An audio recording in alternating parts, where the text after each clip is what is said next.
today I wanted to start out my day with a little workout. I've been experimenting with a new kind of exercise lately that I've been loving. I don't know if this is just gonna be a phase or if this is gonna be like a permanent thing in my routine, but I'm actually like really excited about this, and I've been having fun doing these styles of workouts for the last like 2 weeks or so. So what I've been experimenting with is an exercise style called animal flow, which is kind of like yoga, but a little bit more like karate and a little bit more dancey and a little bit more intense and a little bit more paleo, if you can say movement can be paleo. I mean, that's literally the whole purpose, is moving more similarly to animals than like our ancestors would have. A little bit more gymnasticy. I don't know. I'm gonna do a workout. I'll show you guys and you'll see kind of what it's like. But before I get into the workout, I'm having a little bit of a pre-workout in the form of a cordyceps tea. I honestly don't even know what tea I grabbed. I think it's like a minty ginger tea, and I added some cordyceps from Four Sigmatic. Cordyceps are one of my favorite things to take as a like non-stimulant pre-workout. Lion's mane being the other thing. Honestly, kind of regretting my cordyceps choice. No, I think this is what my body needs right now. If you're looking for a completely stimulant-free pre-workout that's effective at boosting exercise performance, cordyceps is by far one of the best options. It's an adaptogen, so it helps buffer the body against stress, and when you're exercising, the body's primary source of energy is ATP. ATP is what powers muscle contraction. It is the body's biochemical source of fuel, and cordyceps is thought to boost the body's production of ATP. And there's a lot of research to suggest that cordyceps has an anti-fatigue effect, as well as that it boosts energy and strength and endurance. There was one study, for example, that took 36 untrained males and gave them either cordyceps or a placebo for 2 weeks and measured markers of exercise efficiency before and after. And they basically found that the group that took cordyceps had increased energy generation capacity as well as reduced fatigue. So I'm gonna go ahead and drink my fatigue fighting, energy boosting, strength increasing, etc. pre-workout drink. If you want to give cordyceps a try, I highly recommend it, and I definitely recommend getting it through Four Sigmatic. They are one of the best adaptogen companies out there. There are a lot of adaptogens that are sourced and processed in a really poor way where you're not gonna get a lot of the benefits or any of the benefits from them, but Four Sigmatic does everything like top notch, top quality. So I will leave a link to it down in the description box below, and as always, if you want to get a little discount, you can use my code FitAndNerdy to get yourself 15% off of any Four Sigmatic product. So check it out. Let's do a workout. So this is the workout that I'm doing. It's from Movement Parallels Life. Love yoga, try parallel movement, workout for mobility and core. Follow along, no equipment. I've done this one, I think, once already, and it was very good, so I'm excited to do it again. My darling dear, you're never here. When I'm in pain, you hide and disappear. Like shadows in the atmosphere, charting the stratosphere. Yeah. I prayed for you and kept you near, in hopes you'd chase away my fears. I'm on my own, you made it so, and now I'm chasing nightmares through. I used to run with you through the great big leaves, laugh at you when you laugh at me. Hope for us because I believe the home was just you and me. I probably look super dumb doing those, honestly. Can't see myself while I'm doing them. Not really well practiced at them, but they're killer and also a ton of fun.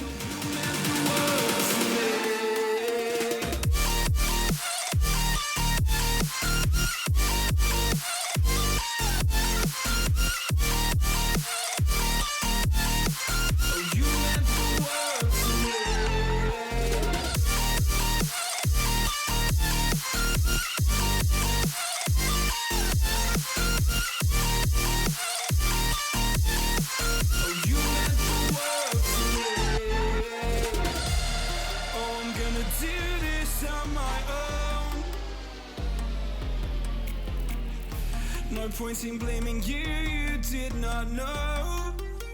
Oh, I thought you were the one for me. I am now dead That was a great workout. Highly recommend you check it out if you're looking for something fun, easy to do at home. And by easy to do, I don't mean easy. I just mean you don't need a ton of space, you need no equipment. I'm also now very hungry, so I'm gonna make some breakfast. And today what I wanted to talk to you about is kind of a follow-up to my last video, which was about how I've managed to not have my sugar cravings return after doing my like 30-day sugar detox thing. So today I want to talk about kind of how I eat to maintain my lack of sugar cravings, or to fight sugar cravings, if you will. Because while I'm in a really good place with sugar right now, where I hardly ever crave it, I don't feel deprived if I don't have it, I don't think about it constantly anymore like I was before I did the detox. Sometimes I want it, and if I do, I eat it, but most of the time I don't. Like, we're chilling when it comes to sugar. But I know that if I fell into some of my old habits, or if like some things were to change, I may start craving sugar a lot more again and get re-addicted to sugar. So I want to walk you through kind of like how I eat in order to keep the sugar cravings away. So I'm gonna make breakfast, and then I'll talk you through kind of how my breakfast and my other meals help with my sugary stuff. Probably gonna come as no surprise that I am going to make the chocolate Frosty bowl for breakfast again. I finally just decided to write a blog post that had my recipe that I use and then all of my different like flavor variations, because I keep linking to the original post that like inspired me and then talking about what I change, and that's just become impractical because of how often I talk about it. So basically, if you want the recipe for the infamous chocolate Frosty, my recipe specifically, I will link it down in the description box below. Check it out. It's got 4 fun flavors. And if you guys make it and make any different flavors, please tag me on the IG stories and tell me what you did so that I can experiment with new flavors as well. Thanks.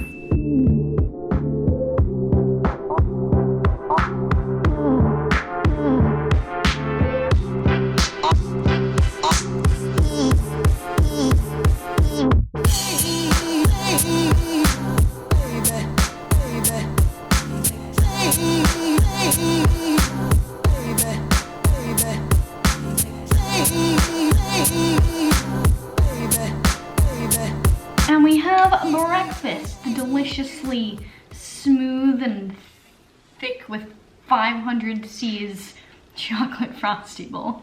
This is actually a recipe that I think I started using when I quit sugar for the first 30 days. And one thing I absolutely love about this breakfast in particular is that it's extremely rich, extremely chocolatey. Like, it tastes like I'm just having a chocolate Frosty from Wendy's. I've never had an actual chocolate Frosty from Wendy's, but I would imagine that it's kind of similar. The point is that I feel like I'm having like a decadent, indulgent dessert for breakfast without any added sugar. So when I have this for breakfast, I basically satisfy that chocolate craving like first thing in the morning, and then I can go about the rest of my day not thinking about chocolate because I already satisfied that mental urge to have an indulgence. But regardless of what I'm having for breakfast, obviously I don't have this for breakfast every single day. I like to make sure it is a well-balanced meal, but for me personally, I need to go lighter on the simple carbs. Having a good source of fat and protein is absolutely essential for me, and then usually having some amount of vegetables involved is really, really helpful as well, just to add volume and to add fiber, which contributes to satiety. So this smoothie bowl has healthy fats from all the different coconut stuff that I put in it, the hemp seeds, the nut butter,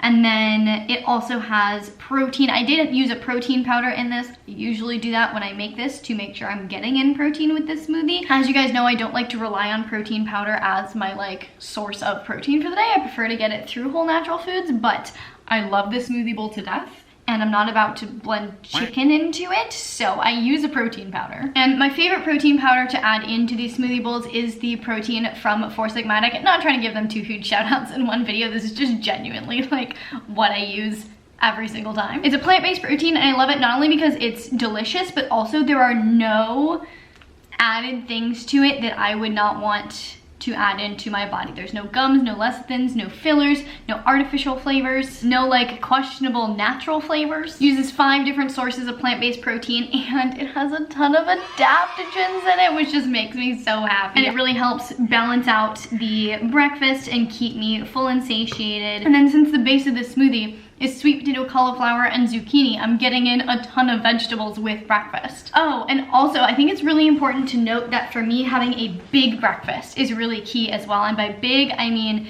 usually between like 750 to 950 calories, sometimes 1,000 calories, depending on how I'm feeling. This smoothie bowl usually comes out to roughly like 800, 850 on average. Sometimes it's closer to 1,000. But honestly, I think that's kind of my biggest tip, not only with sugar cravings, but cravings in general, is have a big breakfast. Like, let your first meal actually satiate you, like actually fill you up, actually feel like a real meal. So often I see people get scared of overeating, and so they cut their breakfast to the point where they don't feel full. It's just enough to basically like spike their appetite, and then they're hungry the rest of the day. And so they get to the end of the day and obviously they're really hungry, and so they end up overeating massively because they've been restricting all day. If you get rid of that restriction at the very beginning of the day, if your first meal is like delicious and indulgent and satiating and full of nutrition, calories, and micronutrients, you're gonna be so much better off the rest of the day. You're gonna set yourself up for success the rest of the day. And so if you're someone who's struggling with sugar cravings or any kind of cravings or overeating, try having a big breakfast. Give it a shot, see what happens. Today's just like a client work day, so I've just literally been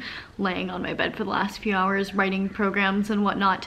But I am here, I'm snuggling with my water bottle. I just went and got a kombucha, which made me think that maybe I could talk about the hydration thing and some other tips that I have for staving off sugar cravings. Staying hydrated for me is super important for not craving sugar all of the time. It's also something that I'm really bad at, but this is a habit that I really have been working on and building up in the last few months, especially since doing my sugar detox. And I notice a huge difference on days where I actually drink like 2 of these and some, ow, my hair got caught in a lid, 2 of these and some other like fluids like kombucha and stuff like that, versus days that I don't get in enough hydration. But I honestly think one of the biggest things you can do to help reduce sugar cravings is be aware of what causes the cravings in the first place, so that you can reduce that, right? Like if you know that every morning you drive by a bakery and that's what plants the idea in your head that you want a donut, and then all day you obsess over the donut,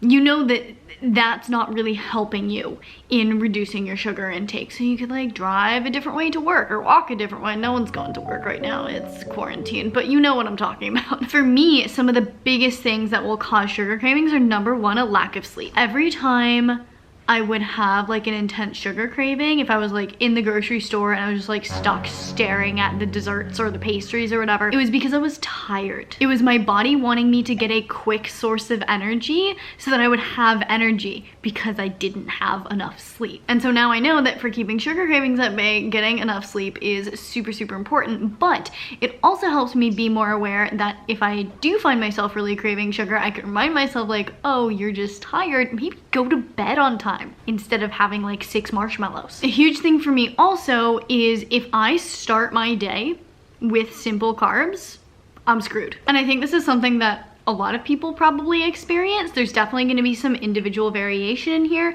but if I like have a breakfast that's like just pastries or simple carbs, I will be hungry like within an hour, but also feel kind of weird.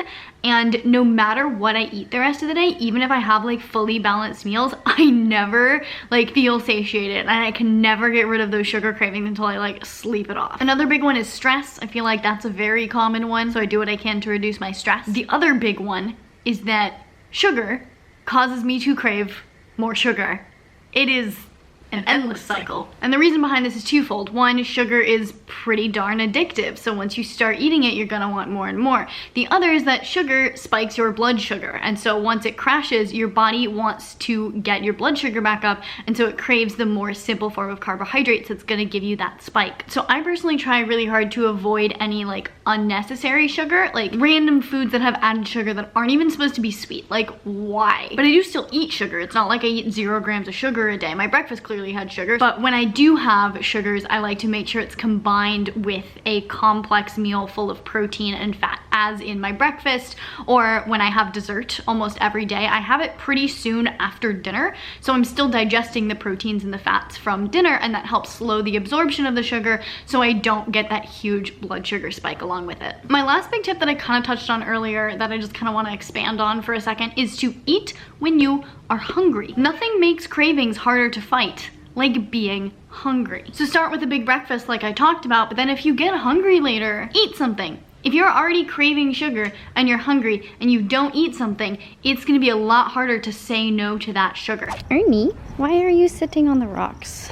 You're such a weird cat, but the cutest. I am out for my evening walk. Gonna get in a little 30-45 minute walk, and because I've basically been sedentary all day writing programs and such, and now I'm going on a walk, I realized another tip that I think is kind of important, and that is that, at least for me, being sedentary all day leads to sugar craving. And I know part of it's just boredom, not that writing client programs is boring, it's actually kind of fun, but it's more just like sitting at the computer with no other stimulation other than just like typing away makes me just want to eat sugar. But also, being sedentary just saps my energy. Like, there's just something about sitting or laying down on my bed for 4 or 5 hours that just makes me want to take a nap. It makes me really tired. And so when I'm tired, like I said, I want to have more sugar. My body's like, oh hey, can we have something to like up the energy? So getting out and going for walks, or at least not being sedentary by standing up regularly throughout the day, stretching, moving around, that kind of stuff, is really, really helpful in staving off sugar cravings. Walk achieved. I'm at like 8,000 steps for the day. Not too shabby considering I've literally been sitting on this bed all day working. I'm hungry, so I'm gonna follow my tip to eat when you're hungry and go make dinner. Ooh, I'm actually really excited about what I'm making tonight. I saw these pictures online the other day of these rainbow fries, and so last time I went to the grocery store I was like, I want rainbow fries. so I bought a bunch of different like colored veggies. So I'm gonna make some rainbow fries.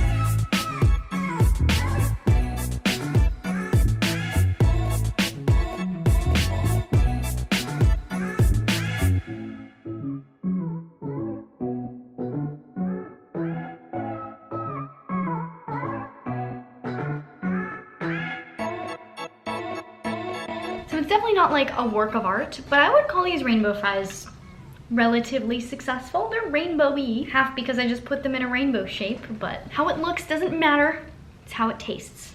So as with my breakfast, this is a very well-balanced meal. I have a really good amount of protein and a good source of fat with the ground beef. It also has liver in it, so super nutrient dense. Got a ton of veggies and complex carbs. So this is going to keep me very full, very satiated, and stave off any sugar cravings that I may have otherwise. Do still plan on having dessert.